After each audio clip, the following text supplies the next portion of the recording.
Have you ever thought about yourselves or your life as an organization?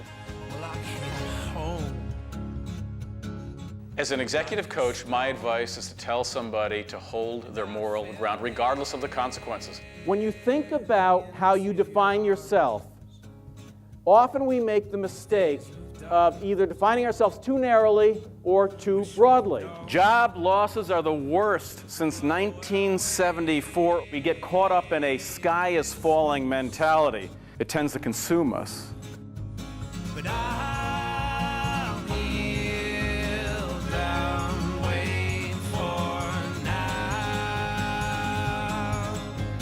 And I'll kneel down, know my ground. Scott Ventrella, he's the author of Me Inc. He's here to break down the 7 types of horrible bosses. I suggest that people, as they think about aspiring to greater things, including chasing the American dream. Some people focus a lot on the communication. So they think maybe it's just about how I speak to people, or it's how I dress. It's how I present myself. And we can put that under the banner, among other things, executive presence. A lot of people get so focused on that. You know, do I look the part? Well, what part? Are you being genuine and authentic to the definition of your brand? We get a LinkedIn page and we think that, whoa, gee, well, we probably ought to have some kind of an identity around this. Or Facebook. I know people who are going to, what are some of the dating sites, right? Is it Match.com being one of them? So there are certain triggers that might lead us to think about the identity. Do I just put up do I get a 10-year-old photo when I was a little bit in better shape? Do I do that? You know, so people get thinking about that in a very narrow context. What about people brands?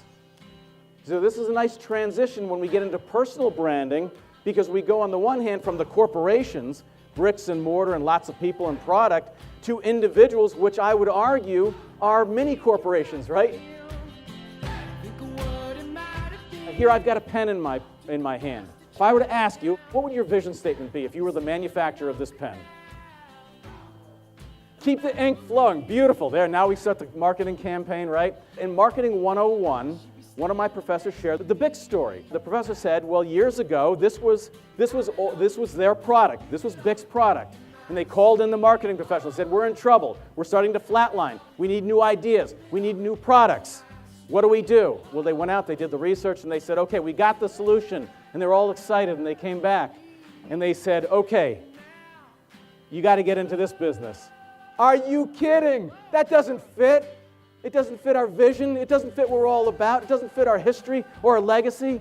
And they said, you know, you don't understand. You have defined yourself very narrowly based on what you do. And we all make that mistake. We define ourselves by, a lot of different ways. Our degree, the cars we drive, people we associate with, and none of that is bad in and of itself. But we tend to make that mistake of defining ourselves way too narrowly. Before Bic almost threw this marketing company out the door, they said, hold on, before you get too upset, you really don't understand your business. Let me tell you what you're all about. You're in the business of manufacturing plastic, lightweight, disposable, inexpensive consumer products. The Platinum Standard. I use this as a catch-all. Vision, mission, guiding principles. Do you know what your Platinum Standard is? And I use that as a metaphor, because if you've ever been to Washington, D.C., in the Bureau of Weights and Measures, there exists a 1-meter length of platinum. And it's there because if there's ever a question as to the exact, precise measure of a meter, you compare it to the Platinum Standard. You want to build your personal brand? Here's where you start. You start with your Platinum Standard. Your Platinum Standard is something that is unique and personal to you. It is something that is sacred. It is something that is non-negotiable. When you think of the word integrity, what comes to mind? Just call it right out. Good value, honesty, genuine, do the right thing, outstanding. I heard Upstanding. I heard authenticity also earlier. I love that one. Okay, so we know what it means. We don't need to get out the dictionary. Did you know that the root of that word, if you think of integrity, comes from the word integer? Integer meaning whole, and I love that. That's shorthand. What that means to me is there is a wholeness. There's not a separation that, oh, I can be the good guy when, let's say I'm with family or friends or at services on Sunday or in front of the good pastor Duffy and so on. But then, look, the ruthless place of work, my gosh, that's different. That creates a little bit of an imbalance. We shouldn't be different things. That's part of what integrity is all about.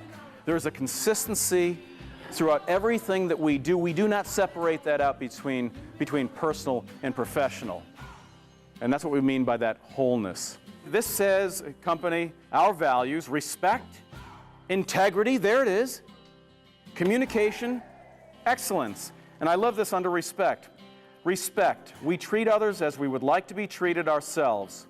We do not tolerate abusive or disrespectful treatment.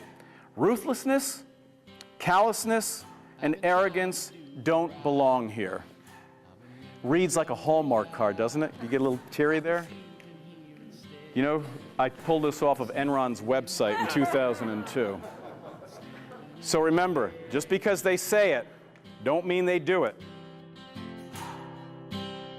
Please play along with me.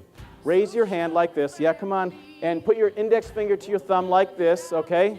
I'm watching. You doing it? Okay. Place it against your chin. What did I say to do? Okay, this is where people get mad at me, okay? People get mad at me. Oh, he tricked me. He tricked me. Oh, boo-hoo, I'm sorry. But there's a powerful lesson here, and I mean this. A powerful lesson. It does not matter what you say. It doesn't matter what those vision statements say on the corporate walls. It doesn't matter what your LinkedIn profile says. It doesn't matter what your Facebook profile says. It doesn't matter what you say, because people aren't paying that much attention to what you say. They're paying attention to what you do. Well, I came home like a stone, and I fell heavy